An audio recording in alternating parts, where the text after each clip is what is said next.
Obersalzberg, début 1940.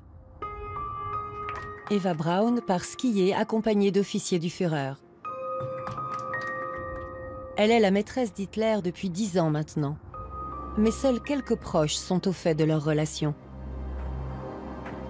La jeune femme de 27 ans a finalement admis qu'elle resterait à jamais dans l'ombre. Et, malgré les apparences, Eva Braun est très malheureuse.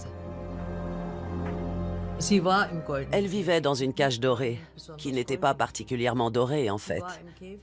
Elle était comme prisonnière. Et aux yeux d'Hitler, elle est toujours passée après l'Allemagne. Il est naturel de ne pas se sentir heureuse dans de telles conditions. Elle avait déjà tenté 2 fois de se donner la mort. Une fois avec un pistolet et une autre avec des somnifères. C'étaient des appels à l'aide qui ont été entendus par Hitler, car il a pris beaucoup plus soin d'elle après ça. Alors que l'Europe est en guerre, la résidence bavaroise du Berghof est devenue le quartier général du Führer. Après avoir conquis la Pologne, Hitler prépare activement sa prochaine campagne contre la France et n'a que très peu de temps à accorder à sa maîtresse. Nous savons qu'il la traitait comme si elle était sa femme. Il avait besoin de quelqu'un comme elle à ses côtés, une femme loyale sur laquelle compter. Et elle n'a jamais failli à son rôle, car elle l'a soutenu moralement jusqu'à la fin. Qui était cette femme qu'Hitler a épousée quelques heures avant son suicide? Quelle était sa vie aux côtés du plus grand criminel de l'histoire de l'humanité?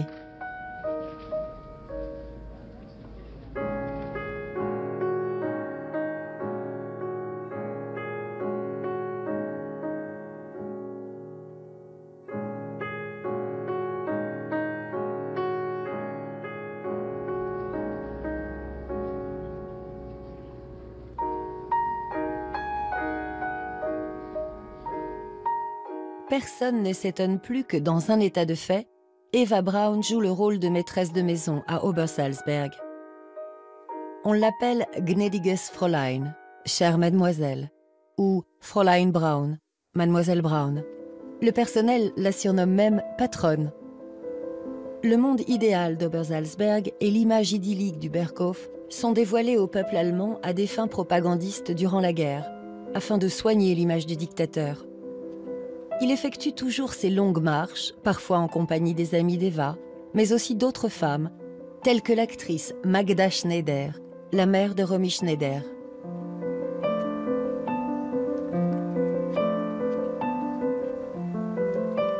Seuls ses proches confidents, tels que l'architecte Albert Speer, ont accès au Führer en permanence. L'entourage d'Hitler se plaint rapidement de son inaccessibilité. La passion d'Eva Braun pour la photographie bat son plein. Elle range toutes ses photos dans ses albums, découverts par hasard après la guerre. Noël, Nouvel An 1939-1940, au Berghof. Hitler s'amuse avec son berger allemand de 9 mois, Wolf. Eva aime également filmer. C'est pourquoi la même scène existe sur une pellicule au format 16 mm.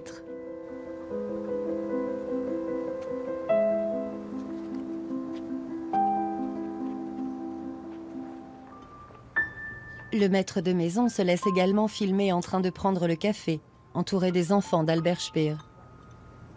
La famille de l'architecte vit non loin du Berghof. En principe, l'accès à la résidence d'Hitler est interdit aux enfants.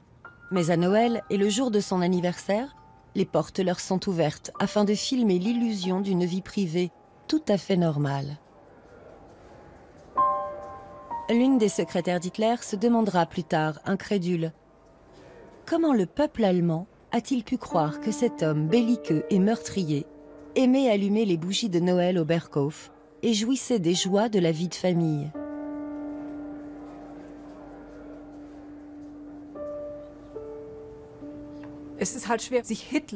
Difficile d'imaginer Hitler, l'homme à l'origine de l'Holocauste, qui a plongé l'Europe dans un bain de sang, comme une personne sympathique et attentionnée dans le privé. Pour les Allemands, surtout après 1945, il était plus pratique de le décrire comme un monstre ou un démon.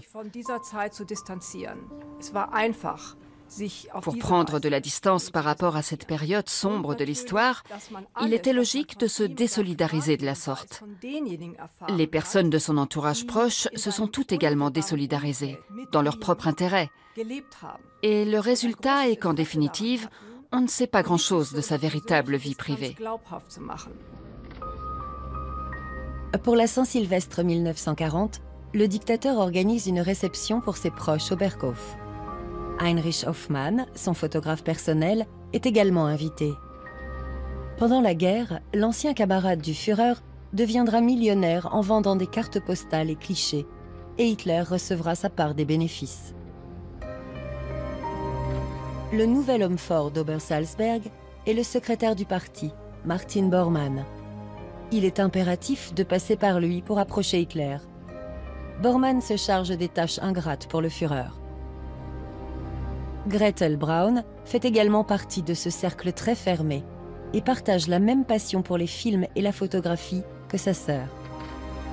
Theo Morel, médecin réputé de Munich, fait aussi partie des proches. Il a guéri Heinrich Hoffmann d'une maladie vénérienne. Les Braun le considèrent alors comme un faiseur de miracles. Comme chaque année, les invités se rassemblent pour la photographie de groupe. Ces clichés provenant des albums d'Eva Braun indiquent à quel point elle se considère comme la compagne du Führer. Quand Hitler n'est pas au Berghof, Eva Braun retourne vivre dans sa petite maison de Munich, offerte par le dictateur.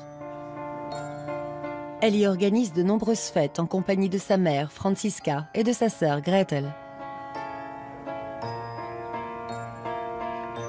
Son père, Friedrich, semble avoir accepté le fait que la liaison de sa fille avec le Führer ne sera jamais officialisée par un mariage.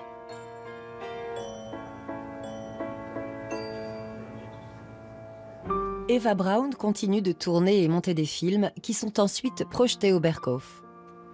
Partir en balade est le titre de cette courte séquence filmée au début de l'année 1940 dans la rue Wasserburger à Munich.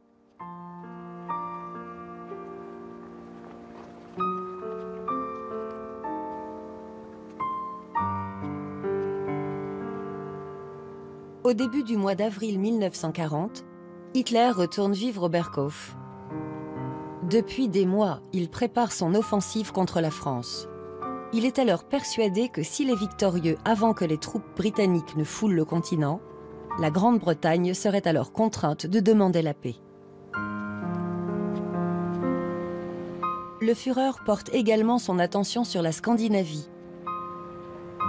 Il a depuis longtemps élaboré des plans pour une action militaire sur la mer de Norvège.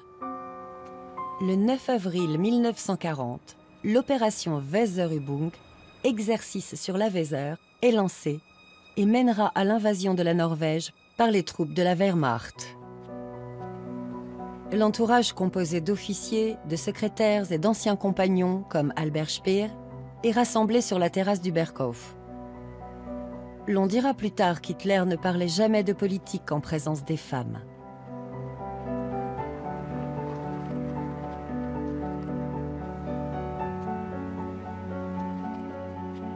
Après la guerre, les survivants de ce cercle très fermé déclareront que le dictateur ne parlait que très rarement de ses plans.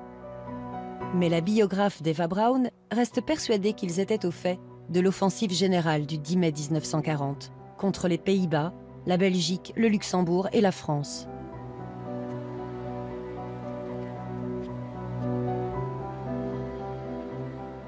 Heinrich Hoffmann écrira dans ses mémoires que même lors de son voyage sur le front ouest, il pensait qu'occuper la Norvège était le seul objectif. En tant que photographe personnel d'Hitler, il disposait certainement de beaucoup plus d'informations qu'il ne l'admettra plus tard. Les films d'Eva et Gretel Braun illustrent la normalité de la vie au Berghof.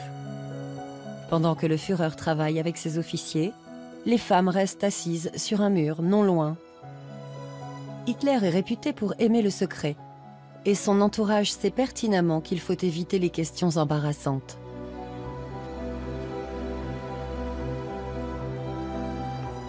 Eva Braun est parfois impatiente de voir son amant quitter le Berghof. Un de ses gardes du corps dira plus tard « À peine la limousine du Führer sortait-elle de la propriété que les préparatifs pour les festivités étaient lancés. En un instant, après avoir agi comme une maîtresse de maison distinguée, elle était prête à faire la fête, devenant joueuse et excitée comme une enfant.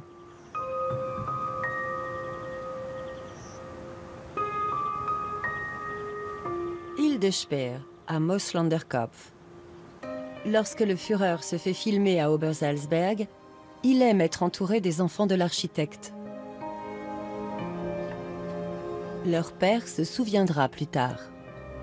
Il n'a jamais été vraiment à l'aise avec eux. Il disait quelques mots gentils à l'un, puis se tournait vers le suivant. Il considérait mes enfants comme des représentants de l'Allemagne du futur. Il aimait leur apparence, blonds aux yeux bleus, leur stature, leur vigueur et leur intelligence, mais non leurs comportements infantiles. Il n'a jamais vraiment gagné l'affection de mes enfants.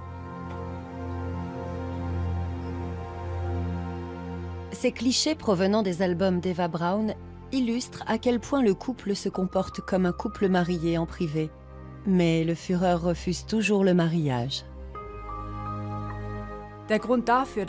Hitler est le seul responsable du fait que lui et Eva Braun ne se sont jamais mariés.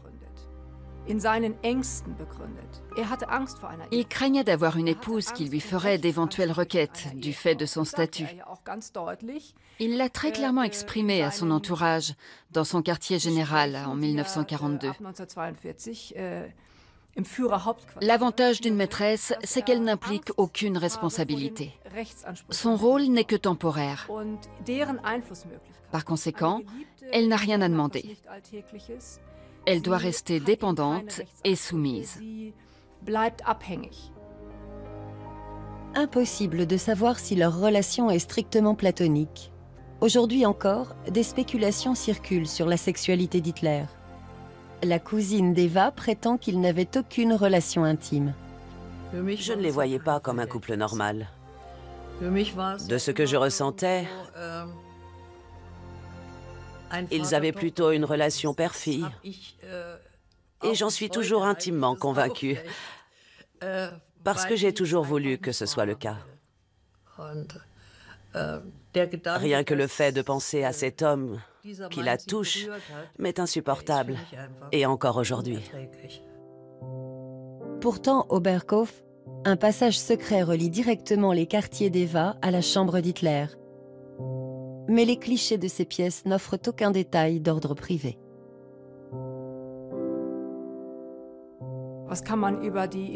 Difficile de tirer des conclusions concernant leur intimité, car nous ne disposons d'aucune preuve. Nous ne détenons aucune lettre d'Hitler adressée à Eva Braun. De nombreux historiens ont enquêté pendant des années et n'ont jamais rien trouvé à ce sujet. Il n'existe pas non plus de lettres d'Eva Braun à Hitler. Tous ces documents semblent avoir été détruits juste avant leur suicide. Il y a aussi de fortes chances pour qu'après la guerre, la famille d'Eva Braun ait détruit tous les documents liés à cette relation.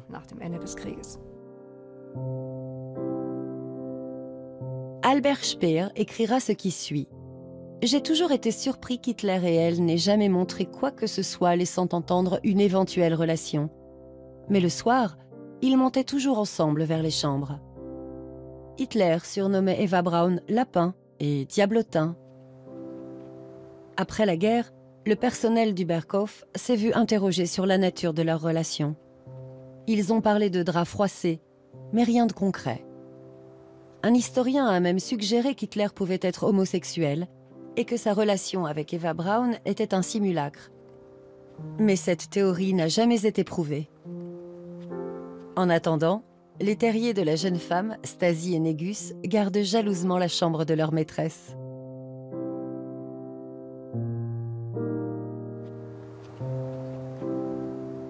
Lorsque la Wehrmacht attaque la France quelques semaines plus tard et occupe Paris, Eva Braun séjourne à Obersalzberg. Elle est alors autorisée à se rendre à Berlin pour célébrer la victoire. Hitler revient à la chancellerie du Reich le 6 juillet 1940 en tant que chef de guerre victorieux.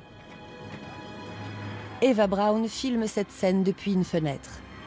Des milliers de fleurs recouvraient la rue pour notre Führer. Notre peuple est fantastique et grand, écrira Joseph Goebbels avec enthousiasme. L'entourage d'Hitler dispose de ses propres chambres à la chancellerie. Speer écrira dans ses mémoires « Eva entrait dans la chambre du Führer par une porte dérobée et séjournait dans la chambre du dessous uniquement en présence des proches. »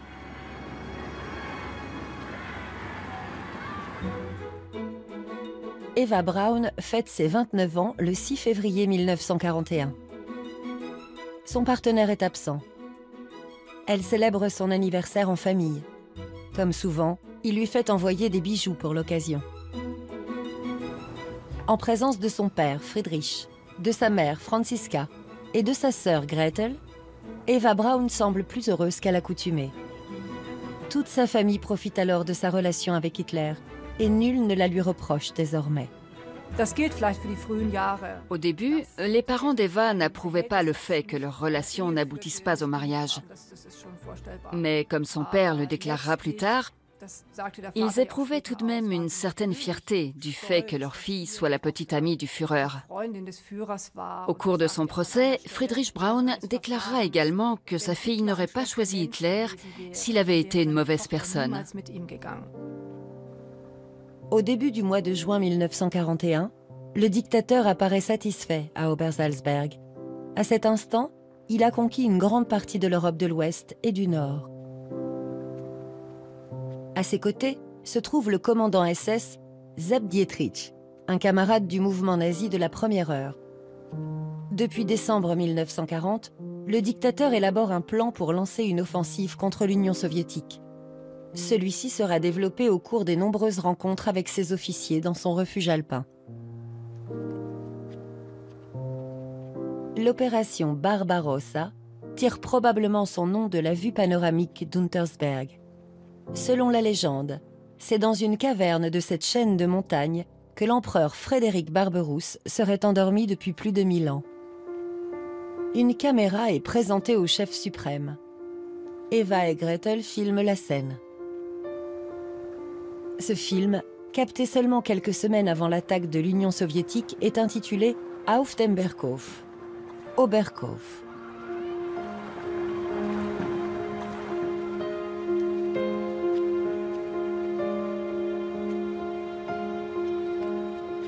On ignore si Hitler partageait ses projets avec Eva Braun.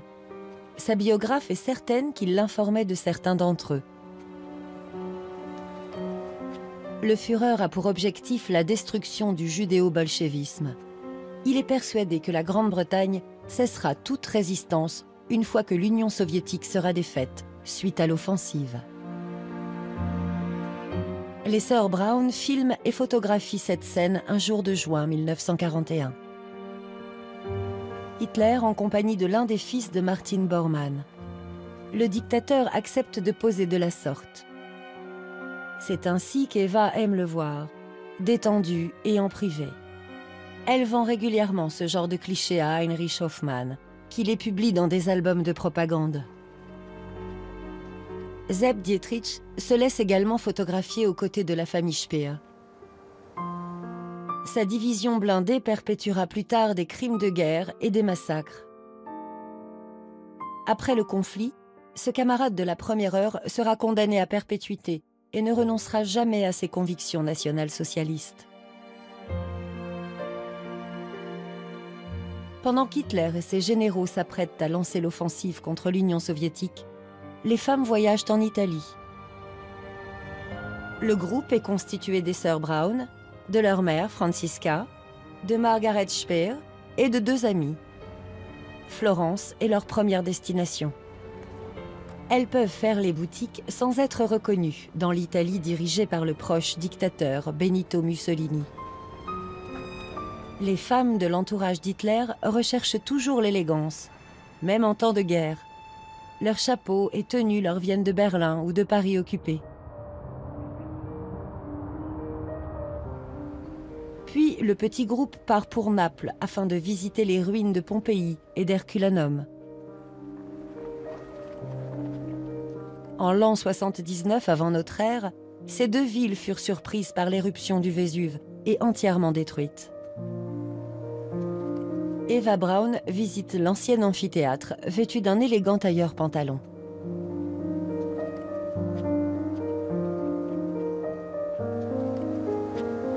Plus tard, les femmes se rendront au volcan, encore occasionnellement actif.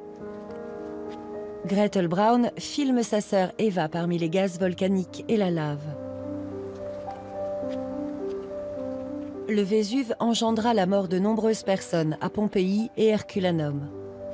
Au regard des événements qui suivirent pendant la guerre, ces images sont hautement symboliques. Un an plus tard, la communauté du Berghof est rassemblée sur la terrasse afin d'y être filmée et photographiée. En 1942, le vent semble tourner pour le dictateur. Les défaites se succèdent et cela affecte l'apparence du Führer. Albert Speer se souviendra plus tard qu'il devenait moins pragmatique dans ses raisonnements. Étant incapable de développer de nouvelles idées, il suivait une voie et ne semblait pas avoir la force de changer de direction. Pendant ce temps, à l'Est, l'Holocauste est déjà bien engagé. Les déportations depuis l'Allemagne et les territoires occupés s'intensifient. Il est difficile de dire ce que savaient les femmes présentes au Berghof. Ces personnes n'étaient pas de simples spectatrices. Au contraire, elles étaient au courant de nombreuses choses. Eva Braun vivait à Munich. Et souvenez-vous qu'à partir de 1933, les citoyens juifs y ont été privés de leurs droits. Tous les journaux allemands parlaient en permanence de l'arianisation du pays. Donc, la question est de savoir si elles étaient au courant de l'annihilation physique des Juifs et du fait qu'ils étaient méthodiquement assassinés dans les camps de concentration. Il est difficile d'y répondre. Mais en tout cas, nous savons de sources sûres que l'entourage d'Hitler partageait ses points de vue antisémites. À cette période, Eva Braun est la compagne d'un meurtrier de masse. Friedrich Braun célèbre sa conscription dans la Wehrmacht. Sur cette photo de famille figure également la sœur aînée, Ilse, qui est la secrétaire d'Albert Speer. Mais contrairement à Gretel, elle ne fait pas partie de l'entourage d'Hitler. Ilse gagne très mal sa vie et Eva lui envoie 10 marks par mois. Elle lui écrit qu'elle ne peut demander de faveur au Führer pour sa famille. Quand sa sœur critique la politique du dictateur, Eva lui interdit formellement de discuter du sujet. Elle lui aurait même dit « Si un jour le Führer t'envoyait dans un camp de concentration, je ne ferai rien pour t'en sortir. » Dans le jardin d'Eva, à Munich, les Braun et leurs amis apparaissent à la caméra comme étant tous réunis dans la bonne humeur. Mais la maîtresse du Führer, âgée de 30 ans, a changé. Ilse Braun écrit dans son journal intime « Eva est devenue arrogante, tyrannique, et elle est irrespectueuse envers sa famille. Comme elle fréquente des gens importants, elle se comporte de manière égoïste et cruelle. Elle disperse ses toilettes comme si elle était une reine. » Au cours de l'été 1942, de lourdes valises sont poussées hors de la maison de la rue Wasserburger. La famille Braun et quelques amis partent une nouvelle fois en vacances. Avec la bénédiction du dictateur, Eva Braun se munit de son appareil photo pour illustrer ce qui sera son dernier voyage en Italie. Un appareil de la flotte du Führer transporte les voyageurs privilégiés depuis l'aéroport de Munich jusqu'au sud ensoleillé. Le pilote en chef d'Hitler, Hans Bauer, est aux commandes. En temps de guerre, un tel voyage d'agrément est un privilège. Les citoyens allemands n'ont pas le droit de quitter le pays sans autorisation et ne peuvent emporter avec eux que de petites sommes d'argent.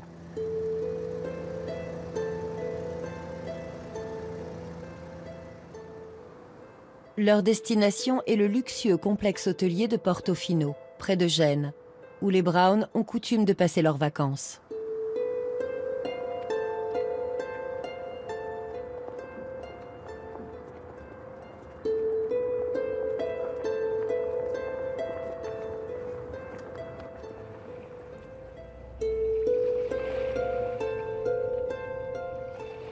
Eva, Gretel et une amie profitent des plaisirs de la mer.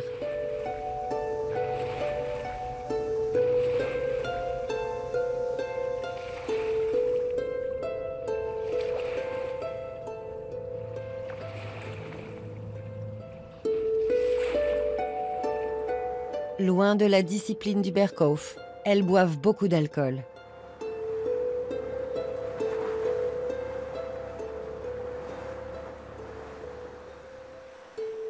Cet été-là, les Brown passeront 4 semaines avec leurs amis en Italie. Et tandis que les troupes allemandes atteignent le Caucase en Union soviétique, Franziska et sa fille Gretel font du tricot. Loin de la guerre et de la destruction, Eva Braun apparaît extrêmement heureuse dans cette scène. Elle vit dans un monde allégorique.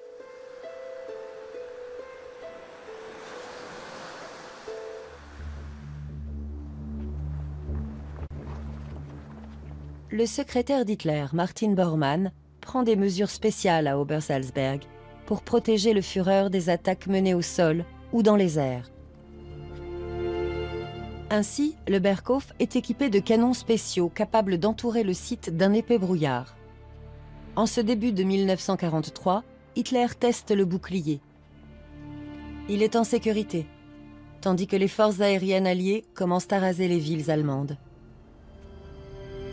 Depuis la reddition de la 6e armée à Stalingrad, le Führer envisage une possible chute du Troisième Reich, mais uniquement en privé. Il confie à son ministre de la propagande, Goebbels. Une telle défaite résulte uniquement de la faiblesse du peuple allemand.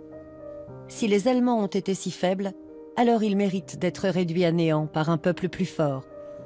Ils ne méritent aucune pitié. Uschi, la fille d'Herta Schneider, une amie d'Eva, pose pour des photographies et des films. La biographe d'Eva pense qu'elle la mettait en scène afin d'exprimer une envie intime, celle de fonder une famille.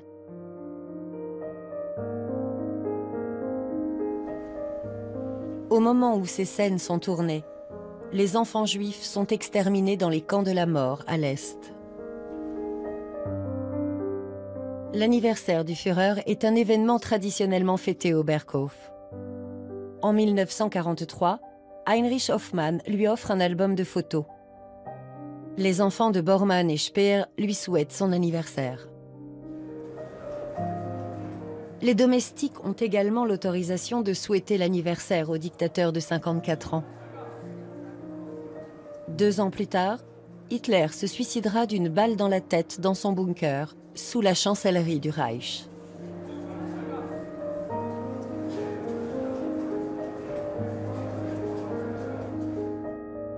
À 32 ans, Eva Braun devient de plus en plus importante pour Hitler. Pour la première fois, Joseph Goebbels la mentionne dans son journal. Le Führer loue sans cesse le caractère calme et l'intelligence d'Eva Braun. Elle est son plus grand soutien. On ne peut pas nier qu'Hitler a vieilli pendant cette guerre qu'il ne pouvait pas gagner. Et c'est au cours du conflit que les symptômes de la maladie de Parkinson sont apparus. Le contraste avec les premières photographies prises par Braun est saisissant. Le 14 mars 1944, le ministre de la Propagande écrit « Mademoiselle Braun a projeté plusieurs films en couleur dans sa chambre. On y voit le Führer avant la guerre. Je ne l'avais jamais vu aussi détendu. Ces films montrent également combien il a changé pendant la guerre. » En mars 1944, la guerre est presque terminée et la défaite est devenue inéluctable. Cette impression est alors omniprésente au Berghof. Les films d'Eva Braun y étaient projetés en permanence. Cela montre que les personnes présentes voulaient absolument échapper à la réalité. Ces projections leur permettaient de se remémorer les bons moments et la période d'insouciance qu'elles avaient vécue dans cet endroit si particulier. Ces gens avaient entre eux un lien spécial et la projection de ces films servait à renforcer ce lien.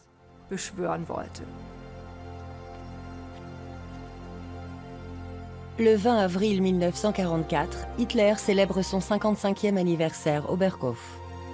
Eva Braun se plaint constamment de migraines et Hitler lui tapote gentiment l'épaule. En public, il se comporte désormais de manière moins solennelle. Le 3 juin, Gretel, la sœur d'Eva Braun, épouse le chef SS Hermann Fegelein à Salzbourg. Le secrétaire d'Hitler, Martin Bormann, est l'un des témoins du mariage. Fegelein, qui a ordonné le massacre de dizaines de milliers de civils à l'Est, voit dans ce mariage une belle opportunité de carrière. La secrétaire d'Hitler, Christa Schröder, déclarera plus tard qu'Eva avait arrangé cette union pour voir sa sœur mariée. Mais surtout parce qu'elle-même était amoureuse de Fegelein. Le commandant SS Heinrich Himmler célèbre le mariage.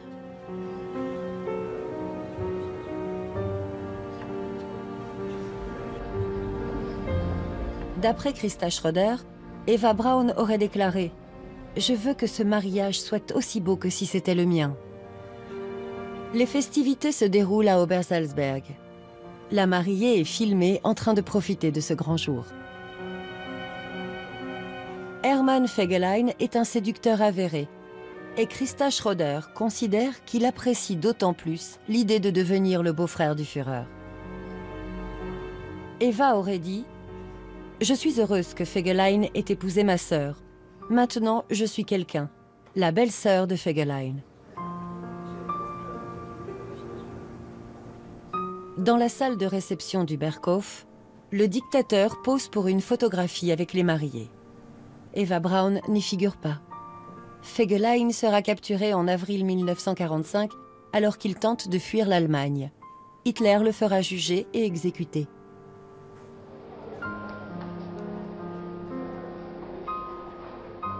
Le banquet de mariage se déroule à Kelstein.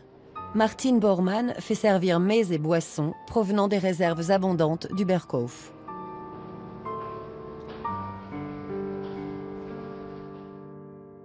Trois jours après le mariage, les forces alliées débarquent sur les plages de Normandie. C'est la phase finale de la Seconde Guerre mondiale. Le Führer quitte Obersalzberg pour la Prusse orientale sans emmener Eva Braun. Lorsque le 20 juillet, elle apprend que le dictateur a été victime d'une tentative d'assassinat, elle tombe en dépression. Le dictateur, légèrement blessé, lui fait parvenir un macabre souvenir de l'attentat. Peu de temps après l'attentat raté du 20 juillet 1944, Hitler a fait parvenir à Eva son uniforme en lambeaux. Cela montrait à quel point elle comptait pour lui. En faisant cela, il lui prouvait son héroïsme et à quel point il s'était battu pour le pays. Il lui montrait que rien ne pourrait l'empêcher d'atteindre ses objectifs. Mais la réalité était tout autre. Il vivait reclus et isolé du monde dans son quartier général, la tanière du Loup.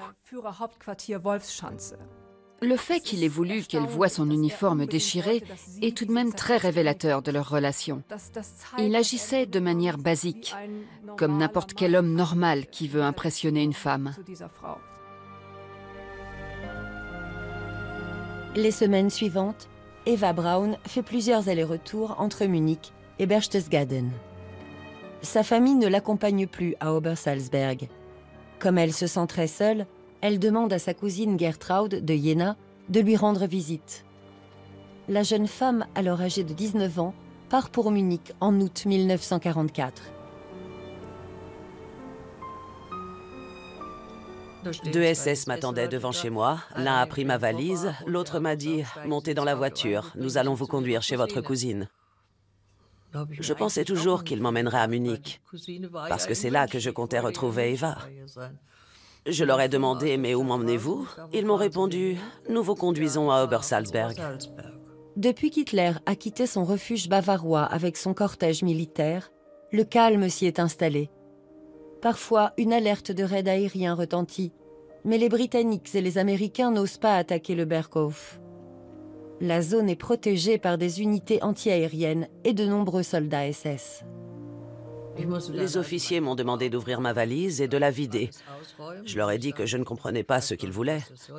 Je venais juste rendre visite à ma cousine. Ils m'ont ordonné de la vider, ce que j'ai fait. Ils l'ont entièrement fouillée. Et ensuite, j'ai reçu un carton où était écrit « Invité du Führer ». Les réserves du Berghof sont constamment pleines dans l'attente du retour d'Hitler. Des domestiques s'occupent d'Eva Braun. Lorsque Gertraud arrive, sa cousine est absente. J'ai été accueillie par une employée de maison qui m'a conduite à ma chambre. Je lui ai demandé où était ma cousine. Elle m'a répondu qu'elle était partie au lac Königs et m'a demandé de m'installer pendant qu'elle nageait. Ces images illustrent des jours heureux. Eva Braun en compagnie de sa famille et de ses amis sous une cascade du lac Königs.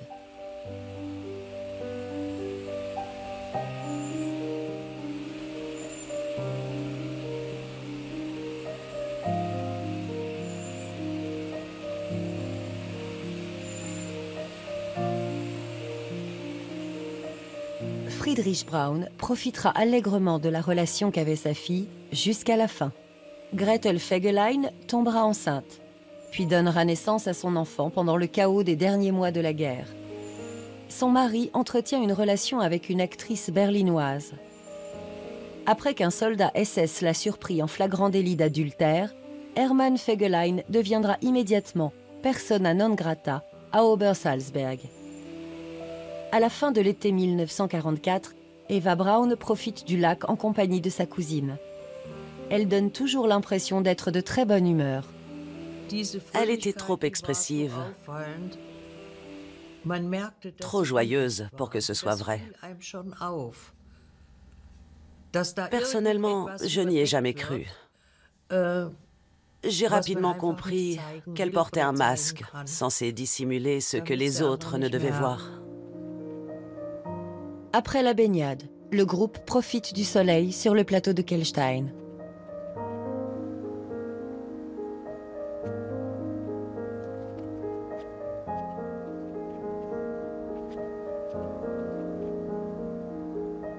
Les femmes fument, ce qui était strictement interdit en présence d'Hitler. Eva Braun adore fumer et pour embêter son partenaire, elle fredonne souvent la chanson américaine « Smoke Gets in Your Eyes ». De la fumée dans tes yeux.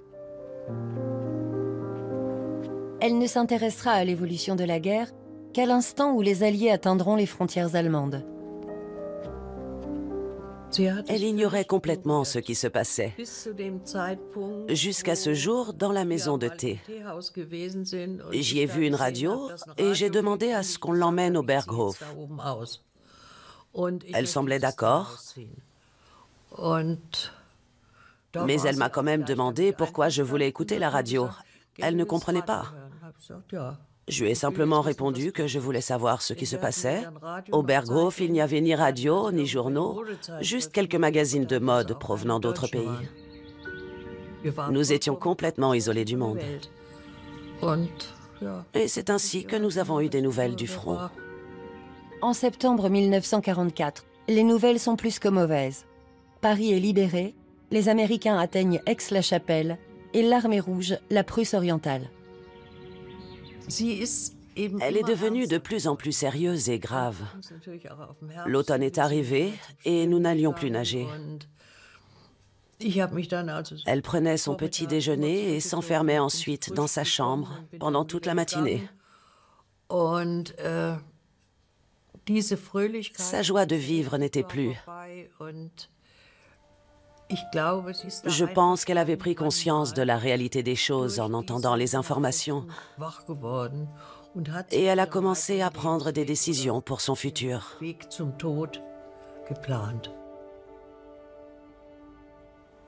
Après la tentative d'assassinat ratée sur Hitler, elle lui aurait écrit une lettre dont l'authenticité reste à prouver. « Mon amour, vous savez que je vous ai toujours dit que je mourrais si quelque chose vous arrivait. Je me le suis juré depuis le premier jour où je vous ai connu. Je vous suivrai partout où vous irez, même jusqu'à la mort. Je ne vis que pour votre amour. Eva. » J'ai très rapidement réalisé que les appels téléphoniques d'Hitler avaient une importance capitale dans la vie de ma cousine.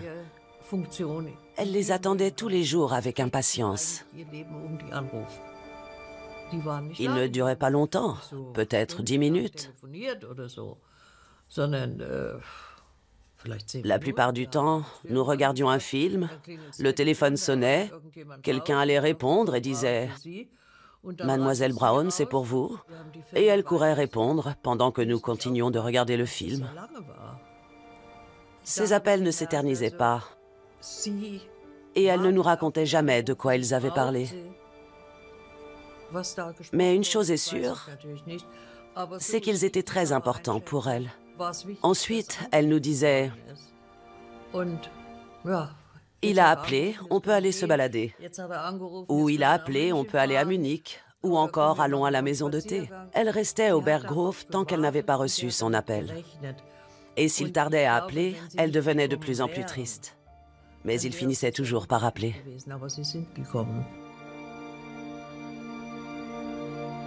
Eva Braun se rendra rarement à Munich après le bombardement de sa ville natale. Son futur lui semble si sombre qu'elle finit par dicter son testament le 26 octobre 1944, dans lequel elle lègue toutes ses possessions à sa famille. Après les nombreux bombardements qui ont frappé Munich, elle a pris conscience que la fin de la guerre était proche. Le fait qu'une femme de 32 ans ait dicté son testament était significatif. Quelque part, cet acte signifiait qu'elle s'apprêtait à mourir bientôt, aux côtés d'Hitler. Elle voulait mourir avec lui, quel que soit l'endroit. Et s'il était mort en Prusse orientale, elle se serait suicidée à Munich. Bien sûr, elle ne savait pas comment tout cela allait se produire. Mais le fait de rédiger son testament signifiait qu'elle était prête à le suivre n'importe où.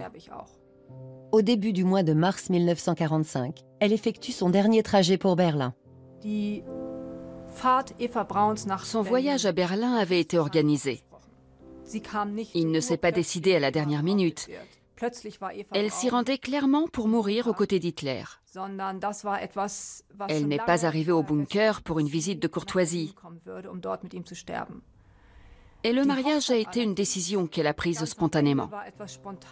Hitler a probablement pensé qu'il le lui devait, au vu de sa loyauté tout au long de ces années. Elle fait ses adieux à sa famille et ses amis pendant un séjour de 4 semaines à Munich. Gertraud a déjà quitté Obersalzberg en octobre. Cette dernière a longtemps cru qu'Eva y était restée jusqu'à la fin. J'ai envoyé une lettre à Eva au Berghof en pensant qu'elle s'y trouvait.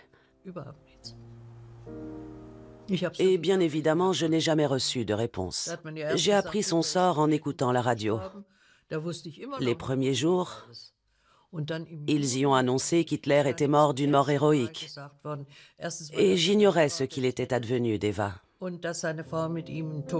Puis, début juin, ils ont mentionné pour la première fois leur mariage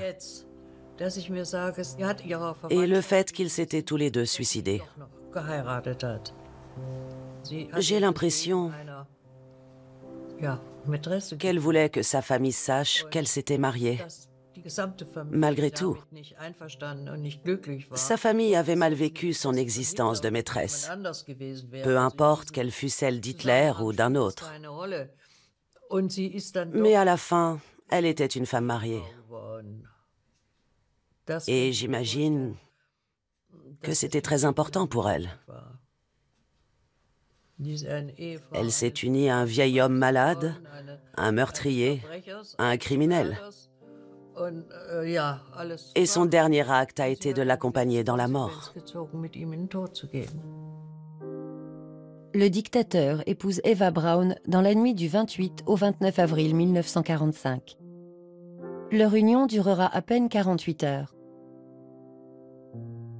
En effet, le 30 avril à 16h15, Eva Hitler avale une capsule de cyanure. Peu de temps après, son époux se suicide d'une balle dans la tête. Leurs corps seront aspergés d'essence, puis brûlés.